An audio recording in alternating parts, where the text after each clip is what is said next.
এতদিন ধরে আমেরিকা যুক্তরাষ্ট্র এবং ইউরোপ মহাদেশ একসঙ্গে ন্যাটো গড়ে গোটা পৃথিবীতে যে আন্তর্জাতিক বাণিজ্য নীতি তারা তৈরি করেছিল, সেই ওয়ার্ল্ড অর্ডার এবার ভেঙে চুরমার হতে চলেছে। তারই ঘোষণা হয়ে গেল সুইজারল্যান্ডের ড্যাভোস শহরে এই ওয়ার্ল্ড ইকোনমিক ফোরামের বৈঠকে।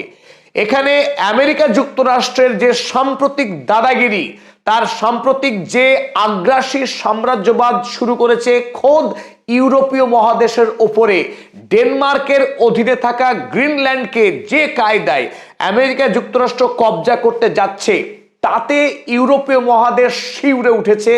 ইউরোপীয় রাষ্ট্রনায়করা এখন আতঙ্কিত খোদ আমেরিকার আগ্রাসনের কাছে। এতদিন ধরে ইউরোপ মহাদেশ এবং আমেরিকা সারা পৃথিবীতে বেমালুম তারা দাদাগিরি করেছে, একটার পর একটা রাষ্ট্রকে আক্রমণ করে সেখানকার শাসক বদলে সেই দেশের প্রাকৃতিক সম্পদকে সীমাহীনভাবে লুণ্ঠন করেছে। কেবলমাত্র গুটি কয়েক রাষ্ট্র তারা আমেরিকার বিরুদ্ধে কথা বলেছে এবং তারা স্যাংশন এবং ট্যারিফ খেয়েছে। এবার নতুন এক পৃথিবী, নতুন ওয়ার্ল্ড অর্ডার, যে পৃথিবীতে খাদক পরিণত হয়েছে খাদ্যে। ইউরোপ এতদিন আফ্রিকা এশিয়া মহাদেশে তারা আগ্রাসন চালিয়েছে, তারা ছিল শিকারী।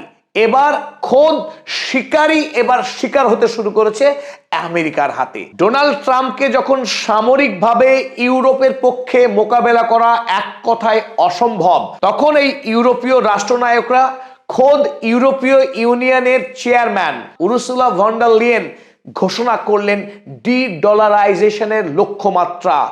নিক্সন শক, অর্থাৎ রিচার্ড নিক্সন 1971 সালে ব্রেটেন উড পদ্ধতিকে, গোল্ড স্ট্যান্ডার্ড যে কারেন্সি সিস্টেম ছিল তাকে ভেঙে দিয়ে গোটা পৃথিবীর সঙ্গে প্রবঞ্চনা করেছিল। এই কথা খোদ এবার বললেন উরসুলা ভন ডার লিয়েন, যেটা অত্যন্ত তাৎপর্যপূর্ণ। আরব বিশ্ব যখন এতদিন বলে আসছিল আমেরিকার হিপোক্রেসির কথা এবং ডি-ডলারাইজেশনের প্রয়োজনীয়তার কথা, তখন ইউরোপ বসে বসে হেসেছে এবং একসাথে যুদ্ধ করেছে আরবের বিরুদ্ধে, পৃথিবীর অন্য রাষ্ট্রের বিরুদ্ধে। এবার খোদ ইউরোপ তারা বলছে নিক্সন শক, অর্থাৎ আমেরিকা প্রতারণা করে, তারা ডলার, সারা পৃথিবীতে যে রিজার্ভ কারেন্সি ডলার, তার গুমর ভাঙতে হবে, ডলারকে দুর্বল করতে হবে, ডি-ডলারাইজ করতে হবে। কিভাবে? তার পরিকল্পনা ঘোষণা করলেন French president Macron, German chancellor Merz এবং কানাডার prime minister mark Carney. Europe মহাদেশ, কানাডা, অস্ট্রেলিয়া, জাপান, এমনকি ইন্ডিয়া, এই সমস্ত রাষ্ট্র মিলিতভাবে পৃথিবীতে মধ্যম শক্তি বলয় তৈরি করে এই সুপার পাওয়ার আমেরিকার বিরুদ্ধে পাওয়ার ব্যালেন্স করতে হবে। এবং যার নেপথ্যে থাকবে চায়না। চায়নার সহযোগিতায় ইউরোপীয় ইউনিয়ন, কানাডা, অস্ট্রেলিয়া, জাপান এরা মিলিতভাবে আগামী দিনে আমেরিকার এই স্বৈরাচার, আমেরিকার এই আধিপত্যবাদের বিরুদ্ধে ঐক্যবদ্ধভাবে মোকাবেলা করবে। এবং সবচাইতে বড় অস্ত্র যেটা মাস্টার স্ট্রোক ইউরোপ ঘোষণা করেছে, তা হলো আমেরিকার ট্রেজারি বন্ড। এতদিন আমেরিকা সারা পৃথিবীর বিভিন্ন রাষ্ট্র থেকে প্রায় বিনে পয়সায়, কোনো মর্টগেজ ছাড়া, কেবলমাত্র 1 বা 2% হারে সুদ দিয়ে তারা বিপুল পরিমাণে টাকা ঋণ গ্রহণ করেছে। বর্তমানে আমেরিকা যুক্তরাষ্ট্রের ঋণের পরিমাণ 30 ট্রিলিয়ন ইউএস ডলার, আর এই 30 ট্রিলিয়ন ইউএস ডলারের 40% দিয়েছিল কেবলমাত্র ইউরোপ মহাদেশ। তাই ইউরোপ মহাদেশের হাতেও আমেরিকাকে জব্দ করার অস্ত্র রয়েছে। এখন আগামী দিনে ইউরোপ মহাদেশ এই ট্রেজারি বন্ডকে কাজে লাগিয়েই আমেরিকার বিরুদ্ধে শক্তিশালী প্রতিরোধ গড়ে তোলার সংকল্প স্থির করেছে। চলুন আজকের এই ভিডিওতে আমরা আলোচনা করে দেখি ট্রেজারি বন্ড ইউরোপের কাছে ঠিক কি ভয়ঙ্কর শক্তি হতে পারে, কি ভয়ঙ্কর অস্ত্র হতে পারে আমেরিকাকে ঘায়েল করবার জন্য। ঠিক যেভাবে স্প্যানিশ সাম্রাজ্য 1575 সালে, তখন পৃথিবীর সর্ববৃহৎ সাম্রাজ্য এই স্প্যানিশ সাম্রাজ্য, 1 বৎসর অর্থাৎ 1575 সালেই হুড়মুড় করে ভেঙে পড়েছিল কেবলমাত্র তার ঋণ পরিশোধের অক্ষমতার কারণে। অনুরূপভাবে প্রতি 71 দিনে আমেরিকা অতিরিক্ত 1 ট্রিলিয়ন ইউএসডি করে ঋণ করছে। যেভাবে ঋণের পরিমাণ বেড়ে চলেছে, তাতে যদি ইউরোপীয় রাষ্ট্রগুলো ঐক্যবদ্ধভাবে তারা এই ট্রেজারি বন্ডের বিরুদ্ধে ব্যবস্থা গ্রহণ করে, আমেরিকার জন্য সেটা কত মারাত্মক বিপদ হতে চলেছে, তার সাম্রাজ্য কিভাবে ডুবতে চলেছে, চলুন আজকে তার তথ্য ভিত্তিক বিশ্লেষণ করি, যার প্রভাব আগামী দিনে সারা পৃথিবীর ইকোনমিতে পড়তে চলেছে, যার প্রভাব সোনার দামের উপরে পড়তে চলেছে। সোনার দাম এখন ইতিমধ্যে অনেকখানি বেড়েছে রূপোর দাম, সেই সোনা এবং রূপোর দামও কিন্তু আগামী দিনে পাল্লা দিয়ে বাড়তে থাকবে। পৃথিবীতে অশান্তি যত বাড়বে, যুদ্ধ যত বাড়বে, ঠিক সেই হারেই বেড়ে চলবে এই সমস্ত ধাতুর দাম। চলুন শুরু করা যাক আজকের বিশ্লেষণ। ড্যাভোসের এই ওয়ার্ল্ড ইকোনমিক ফোরামের শক্তিশালী বক্তা হিসেবে হাজির ছিলেন ইউরোপের পক্ষে ইউরোপীয় কমিশনের chairman Ursula von der Leyen. তিনি প্রথমেই যে আক্রমণ করলেন আমেরিকা যুক্তরাষ্ট্রকে নিক্সন শক দিয়ে। নিক্সন শক অর্থাৎ রিচার্ড নিক্সন ইউরোপ তথা গোটা পৃথিবীর সাথে তারা প্রবঞ্চনা করেছিল, যখন ডলারকে সোনার সঙ্গে যে কনভার্টেবল আর থাকবে না, অর্থাৎ $35 বিনিময়ে সেই ডলারকে ভাঙলে যে 1 আউন্স সোনা পাওয়া যাবে, এই ঘোষণার পর 1944 সাল থেকে গোটা পৃথিবীর বিভিন্ন রাষ্ট্র যখন তাদের কোষাগারে ডলারকে রিজার্ভ করেছিল এই ভরসায় যে তারা যে কোনো সময় চাইলেই তাদের ডলারকে ভাঙিয়ে সোনা পেতে পারে, সেই বিশ্বাসকে ভেঙে চুরমার করেছিল আমেরিকা যুক্তরাষ্ট্র এই নিক্সন শকের দ্বারা। পরবর্তীকালে ডলার একটি কাগজের টুকরো, সেই কাগজের টুকরো দিয়ে সারা পৃথিবী থেকে সীমাহীন সুবিধা ভোগ করেছে এই আমেরিকা যুক্তরাষ্ট্র। ভন ডার লিয়েন ঘোষণা করেছেন সেই স্বৈরাচারের দিন এবার শেষ হয়েছে, আমরা ঐক্যবদ্ধভাবে ডলারকে নামিয়ে আনবো, ডলারকে ডলারাইজ করেই ছাড়বো, সেই ঘোষণা করেছে ভন ডার লিয়েন খোদ আমেরিকার বিরুদ্ধে। ভন ডার লিয়েনের এই প্ল্যানকে ইউরোপীয় সমস্ত রাষ্ট্র তো বটেই, এমনকি কানাডার প্রাইম মিনিস্টার মার্ক কার্নি তিনিও অত্যন্ত বলিষ্ঠ ভাষায় আমেরিকার বিরুদ্ধচারণ করেছেন এবং তিনি ঘোষণা করেছেন মধ্যম শক্তি বলয় মিডল পাওয়ার্স এর প্রয়োজনীয়তা। আমেরিকাকে মোকাবেলা করতে গেলে এই মধ্যম শক্তি বলয়ের অপরিহার্যতার কথা বলেছেন মার্ক কার্নি।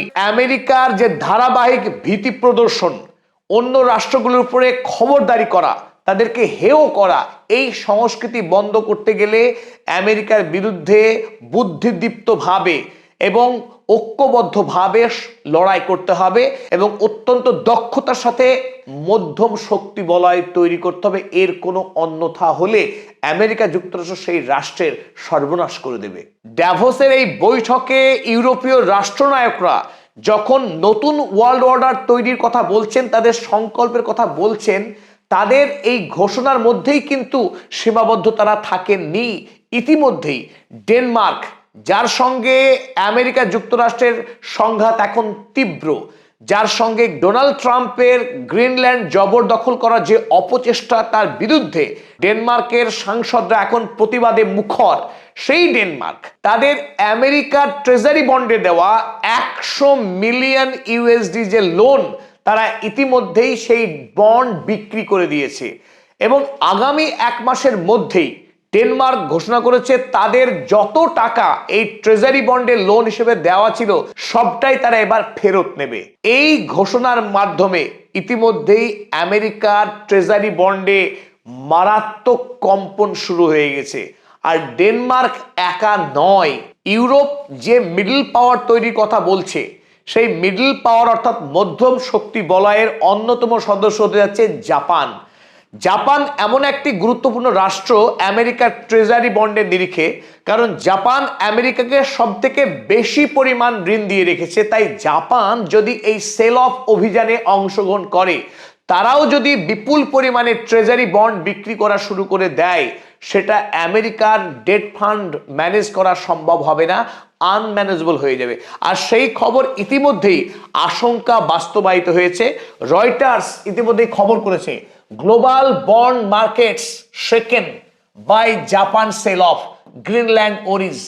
গ্রিনল্যান্ডকে ঘিরে আমেরিকা এবং ইউরোপের মধ্যে যে সীমাহীন উত্তেজনা এবং অবিশ্বাসের বাতাবরণ তৈরি হয়েছে, সেই আবহে জাপান তাদের কাছে থাকা যে বন্ড তারা বিক্রি করতে শুরু করেছে। আর এই বন্ড বিক্রি করার খবর আমেরিকা মার্কেটে আসতে পড়বার পর আমেরিকার ট্রেজারি মার্কেটে রক্তক্ষরণ শুরু হয়েছে, দাম পড়তে শুরু করেছে বন্ডের, অপরদিকে ইন্টারেস্টের হার বাড়তে শুরু করেছে বেলাগাম। আমেরিকাকে গ্রিনল্যান্ড দখলে বাধা দিতে গেলে ইউরোপ মহাদেশের এই মুহূর্তে সবচাইতে বড় অস্ত্রই হচ্ছে এই ট্রেজারি বন্ড। ট্রেজারি বন্ড আমরা দেখছি ইউরোপের কাছে 12.6 ট্রিলিয়ন ইউএসডি পরিমাণ টাকা ইউরোপ মহাদেশ আমেরিকাকে ঋণ দিয়ে রেখেছে ট্রেজারি বন্ডের রূপে। এই বিপুল পরিমাণ টাকা যদি ইউরোপ এখন আমেরিকার কাছ থেকে ফেরত পেতে চায়, সেটা 1 বছরের মধ্যে কিংবা 2 বছরের মধ্যে বা সর্ববৃহৎ যদি 5 বছরের মেয়াদেও যদি ইউরোপ মহাদেশ আমেরিকার কাছ থেকে এই বিপুল পরিমাণ টাকা অর্থাৎ 12.6 ট্রিলিয়ন ইউএসডি টাকা যদি ফেরত চায়, আমেরিকার পক্ষে এই বিপুল পরিমাণ টাকা ফেরত দেওয়া কোনোভাবেই সম্ভব নয়, কারণ এর রিপারকাশন ভয়ঙ্কর। এই বিপুল পরিমাণ বন্ড যদি আমেরিকা নতুন কোনো বায়ারকে, নতুন কোনো রাষ্ট্রকে বিক্রি করতে চায়, সেই রাষ্ট্রগুলির পক্ষে এত বিপুল পরিমাণের টাকার বন্ড কেনা সহজ নয়। উপরন্তু এটাও হতে পারে সেই রাষ্ট্রগুলো আরো বেশি করে সুদের হার ধার্য করতে পারে। এমনিতেই আমেরিকা যুক্তরাষ্ট্রের সুদ যে হারে বেড়ে চলেছে, প্রতি 71 দিনে আমেরিকার যে ঋণের পরিমাণ 1 ট্রিলিয়ন মার্কিন ডলার করে বাড়তে থাকে, তার উপরে যদি সুদের হার বেড়ে 5, 6, 7% হয়ে যায়, আমেরিকার পক্ষে সেই ঋণ কোনোভাবেই আর ম্যানেজ করা সম্ভব হবে না। চলুন দেখে নিই এই মুহূর্তে কোন কোন রাষ্ট্র আমেরিকার ট্রেজারি থেকে সব থেকে বেশি বন্ড কিনে রেখেছে। এই বন্ড কিনে রাখার নিরিখে 1 নম্বর রাষ্ট্র হচ্ছে জাপান। তাদের কাছে 1203টি বন্ড রয়েছে। এশিয়া মহাদেশের দ্বিতীয় অবস্থানে আছে চায়না, তাদের কাছেও আমেরিকার বিপুল পরিমাণে ঋণ রয়েছে। কিন্তু ইউরোপ মহাদেশের শুধুমাত্র ইউনাইটেড কিংডম অর্থাৎ গ্রেট ব্রিটেন, তারা 888টি বন্ড কিনে রেখেছে। দ্বিতীয় নম্বরে আছে বেলজিয়াম, তাদের কাছে 481, লুক্সেমবার্গ 426টি বন্ড রয়েছে। ওদের ফ্রান্স, আয়ারল্যান্ড, সুইজারল্যান্ড, নরওয়ে, এই সমস্ত রাষ্ট্র মিলে আমরা ইতিমধ্যেই বলেছি যে ইউরোপ মহাদেশ আমেরিকাকে ধার দিয়ে রেখেছে 12.6 ট্রিলিয়ন ইউএসডি। এখন প্রশ্ন হচ্ছে যে treasuries could be Europe's best defence for Greenland. গ্রিনল্যান্ডকে বাঁচাতে গেলে ইউরোপ যে প্রতিরক্ষা ব্যবস্থা ব্যবহার করতে পারে, যে অস্ত্র, যে ঢাল এখন ইউরোপ আমেরিকার কাছে ব্যবহার করতে পারে, সেটাই হচ্ছে এই ট্রেজারি বন্ড। অর্থাৎ যে বিপুল পরিমাণের টাকা আমেরিকাকে ধার দিয়ে রেখেছে ইউরোপ, সেই টাকা এখন অস্ত্র হয়ে উঠতে পারে ইউরোপের কাছে। আর আমেরিকা এই অস্ত্রকে ব্যবহার করবার মতো জায়গায় নেই। কেন নেই? তার উত্তর এই যে বর্তমানে আমেরিকা 1 বছরে তাদের যে রাজস্ব আদায় হয় তার পরিমাণ হলো এখন 5.3 ট্রিলিয়ন ইউএসডি, যেখানে বাৎসরিক রোজগার 5.3 ট্রিলিয়ন ইউএসডি, সেখানে আমেরিকার ঋণের পরিমাণ 38.53 ইউএসডি এবং প্রতি 71 দিনের পর আরো 1 ট্রিলিয়ন করে যোগ হচ্ছে। সেই ঋণ কিভাবে আমেরিকা শোধ করবে, পরিশোধ করবে? এখন এই জায়গায় প্রশ্ন হচ্ছে ইউরোপীয় রাষ্ট্রগুলো তারা আমেরিকার সাথে এই অস্ত্র যুদ্ধে, এই ট্রেজারি বন্ডের ঋণ পরিশোধের যে যুদ্ধ, সেই যুদ্ধের নামবে কিনা। চলুন আমরা দেখে নেই অর্থনৈতিক যারা বিশেষজ্ঞ ইউরোপ এবং আমেরিকার তারা কি বলছে। প্রথমেই আমরা দেখে নেব সুইজারল্যান্ডের ইউনিয়ন ব্যাংকের যে চিফ ম্যানেজার, তিনি কি বললেন। এই ম্যানেজার, যার নাম আর্মোর্টি, তিনি জানিয়েছেন once of risky bet as Europe eyes US debt sell off।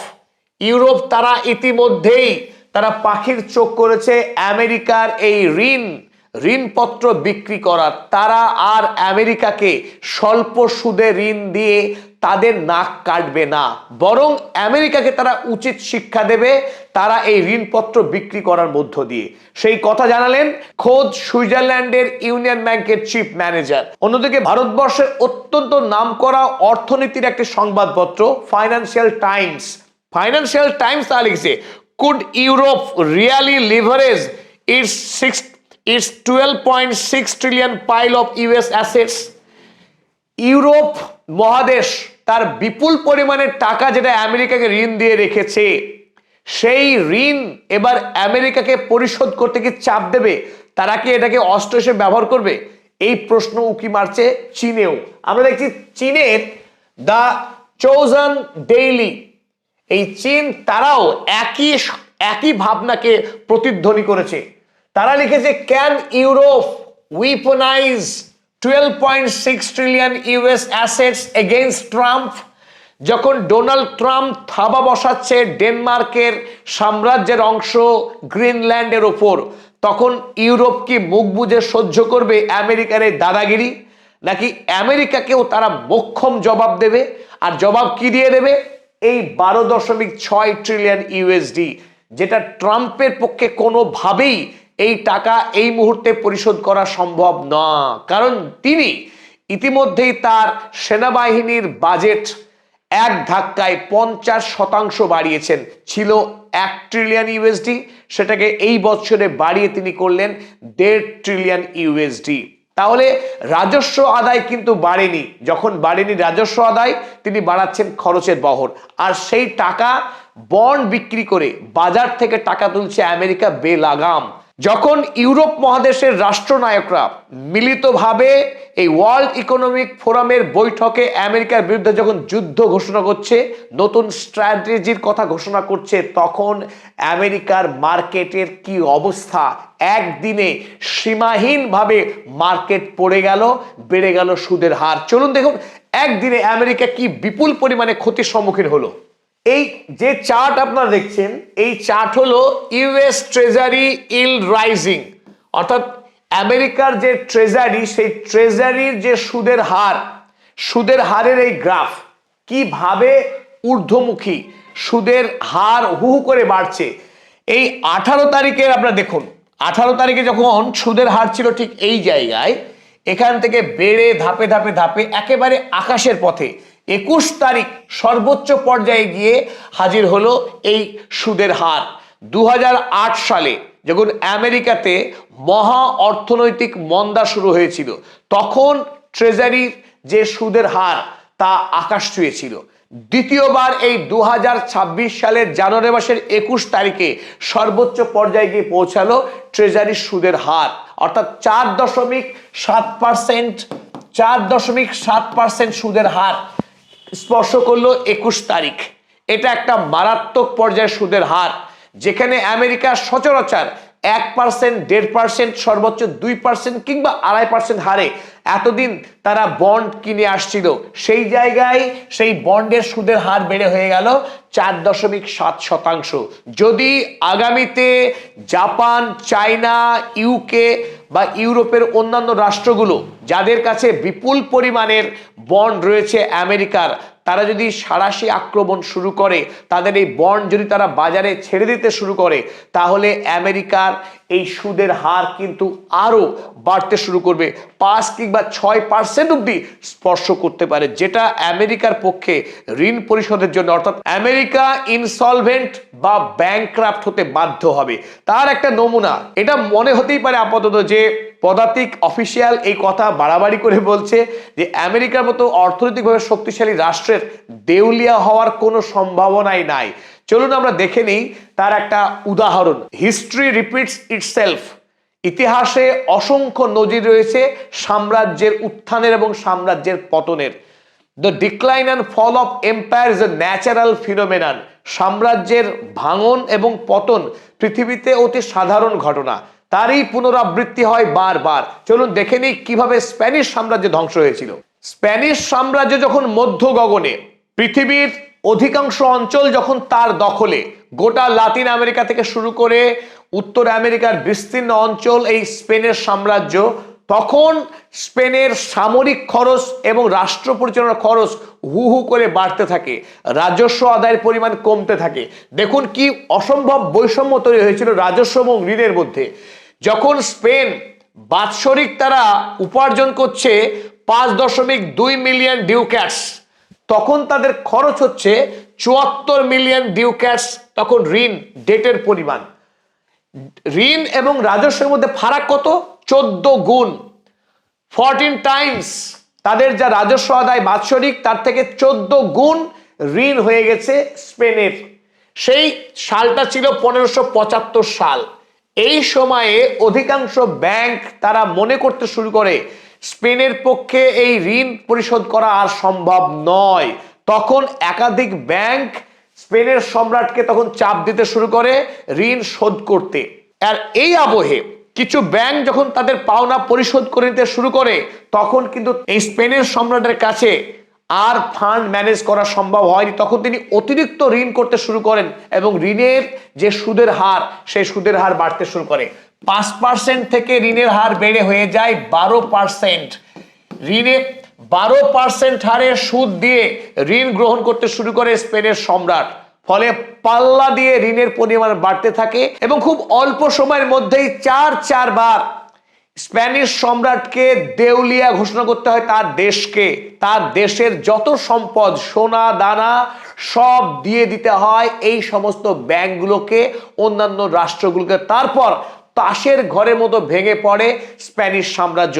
ইংল্যান্ডের কাছে 1588 সালে স্প্যানিশ আর্মাডা এই রানী এলিজাবেথের কাছে যুদ্ধে পরাজয়ের পর স্প্যানিশ সাম্রাজ্য গোটা পৃথিবীতে ধূলিসাৎ হয়ে যায়। আজকের দুনিয়ায় কারোর স্মৃতিতে নেই স্প্যানিশ সাম্রাজ্যের কথা। এটাই সত্য। আমেরিকান সাম্রাজ্য ঠিক যেভাবে শক্তিশালী হয়েছে, যেভাবে পৃথিবীকে শোষণ করেছে, তার ডলারের উপরে ভিত্তি করে, তার সুইফট সিস্টেমের উপরে ভিত্তি করে, পেট্রো ডলারকে হাতিয়ার করে, সেই সমস্ত অস্ত্র এখন ভোতা হতে চলেছে। আর বিশেষ করে ইউরোপ মহাদেশ যখন আমেরিকার বিরুদ্ধে ঐক্যবদ্ধ হচ্ছে, যখন এই মিডল পাওয়ারকে তৈরি করছে, তখন একথা নিশ্চিত করে বলা যায় ডলারের উপরে ভিত্তি করে মার্কিন সাম্রাজ্য যে সারা পৃথিবীতে রিজার্ভ কারেন্সির যে সুবিধা ভোগ করেছে, তারা বিনে পয়সায় কোনো মর্টগেজ ছাড়াই যে বিপুল পরিমাণে ঋণ তারা বিদেশ থেকে সংগ্রহ করেছে, সেই দিন এখন শেষ হতে এসেছে। তার কারণ আমরা দেখে নিই পরের পাতায়। যখন ট্রেজারি বন্ড ছাড়তে শুরু করেছে জাপান, ডেনমার্ক, ইউরোপের অন্যান্য রাষ্ট্রগুলো, তখন আমেরিকার খবরের কাগজগুলো বসে নেই।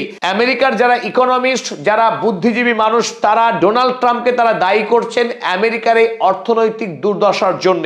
আমেরিকার popular most powerful news house CNBC তারা দাবি করলেন সরাসরি, this is sell America.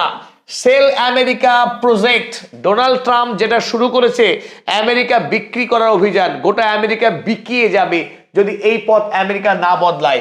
US dollar treasury prices tumble and gold spikes as global ফ্লিজ US assets.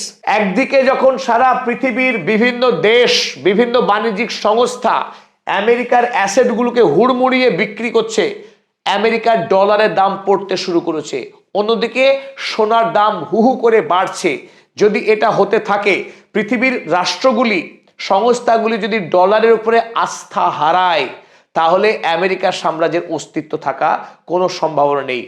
Dollar এতদিন পৃথিবীতে একমাত্র মুদ্রা হিসেবে তারা রাজত্ব করে এসছে। পৃথিবীর প্রত্যেকটি রাষ্ট্র, প্রত্যেকটি রাষ্ট্রীয় ব্যাংক বিপুল পরিমাণে তারা রিজার্ভ রেখেছিল এই ডলারের। কারণ আন্তর্জাতিক বিশ্বে তেল কেনা বেচা, আন্তর্জাতিক বাণিজ্যের ক্ষেত্রে ডলার অপরিহার্য ছিল। আর এখানে আরো একটি কথা খুবই উল্লেখযোগ্য, যে মিডল পাওয়ারের কথা আমরা বলছিলাম, ইউরোপীয় মহাদেশ, কানাডা, জাপান, অস্ট্রেলিয়া, ইন্ডিয়া, এরা যদি একত্রে নতুন পেমেন্ট গেটওয়ে শুরু করে, কিংবা তারা যদি নন ডলার ট্রেড সেটেলমেন্ট শুরু করে, এতদিন ইউরোপ তারা পুরোপুরি ডলারের মাধ্যমে বাণিজ্য করত, এবার ডলারের ব্যবহার যদি কমিয়ে আনে, তারা যদি ইউরো এবং অন্যান্য দেশের স্থানীয় যদি মুদ্রাতে ট্রেড সেটেলমেন্ট করতে শুরু করে, তাতেও ডি ডলারাইজেশন প্রসেস মারাত্মকভাবে বৃদ্ধি পাবে। একদিকে যেখানে ডলারের প্রতি আস্থা হারাচ্ছে, অন্যদিকে নন ডলার ট্রেড সেটেলমেন্ট বাড়তে চলেছে। এই আবহে সবচাইতে যেটা বড় ঘটনা, 21 তারিখে আমেরিকায় ট্রেজারি বন্ডের দাম যখন পড়ছে তখন ডলারের দাম দেখুন, ইউরোর সাপেক্ষে ডলারের দাম পড়ে গেল 1%। ম্যাসিভ 1% যদি ডলারের অবমূল্যায়ন হয়, $8 বিলিয়ন পরিমাণ অর্থ হারালো আমেরিকা যুক্তরাষ্ট্র একদিনে ইউরোর সাপেক্ষে। অন্যদিকে ডলারের সাপেক্ষে ইউরোর দাম বেড়ে গেল 0.6%। একদিকে ডলারের দাম পড়ছে, অন্যদিকে ইউরো আরো শক্তিশালী হচ্ছে। আগামী দিনে এই ইউরো এবং ডলারের যুদ্ধ শুরু হচ্ছে। এটা চাঞ্চল্যকর নতুন মোড়, যা পৃথিবী এর আগে কোনো দিনও দেখেনি। আমেরিকা যুক্তরাষ্ট্রের পররাষ্ট্রনীতি যখন মারাত্মক, হিংসাত্মক এবং ভয়ঙ্কর আকার নিচ্ছে, তখন অধিকাংশ রাষ্ট্র আমেরিকার উপরে বিশ্বাস করতে পারছে না, কারণ আমেরিকার যারা মিত্র রাষ্ট্র, সেই মিত্র রাষ্ট্রকেই আমেরিকা এখন আক্রমণ করছে।